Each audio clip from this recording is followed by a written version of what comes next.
چہرے کی زیارت کی طلب ہوتی ہے، تو یہ غلامی مصطفیٰ بڑی اعلیٰ مرتبہ ہے۔ تو رب نے فرمایا فاتبعونی، مصطفیٰ کی غلامی میں آ جاؤ۔ محبت سے کہیے سبحان اللہ۔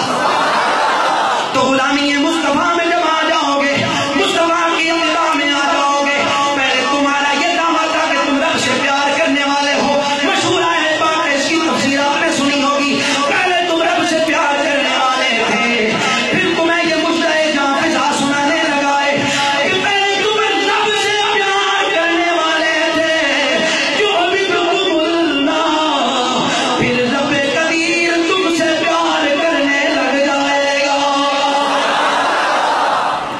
تو جو مصطفیٰ کا غلام ہو جاتا ہے، جو مصطفیٰ کا غلام ہوتا ہے، توجہ بات ہے، میری طرف توجہ رکھیے گا، جو مصطفیٰ کا غلام ہوتا ہے اسے اللہ محبت کرتا ہے، اور جسے اللہ محبت کرتا ہے اسے ہدایت عطا فرماتا ہے، اور اسے ہدایت قرآن سے اسے ہدایت ملتی ہے جو مصطفیٰ کا غلام ہوتا ہے۔ نتیجہ کیا نکلا؟ ہدایت کسے ملتی ہے؟ قرآن سے، جو مصطفیٰ کا غلام۔ آخری بات ہے، محبت سے کہیے سبحان اللہ۔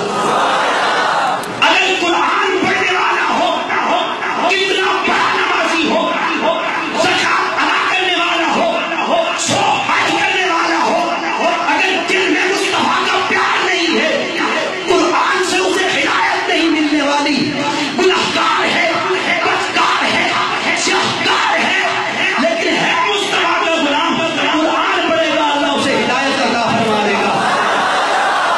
کلندر لاہوری نے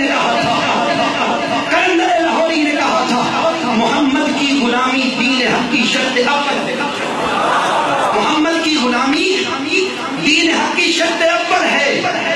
اگر مصطفیٰ کی غلامی نہیں ہے، دین میں داخل نہیں ہو سکتا، دین اسے فائدہ نہیں دے گا۔ محمد کی غلامی دین حق کی شرط اول ہے، اسی میں ہو اگر خامی تو سب کچھ نامکمل ہے۔ کہ محمد سے وفا تو نے تو ہم تیرے ہیں، یہ جہاں چیز ہے کیا لوح قلم تیرے۔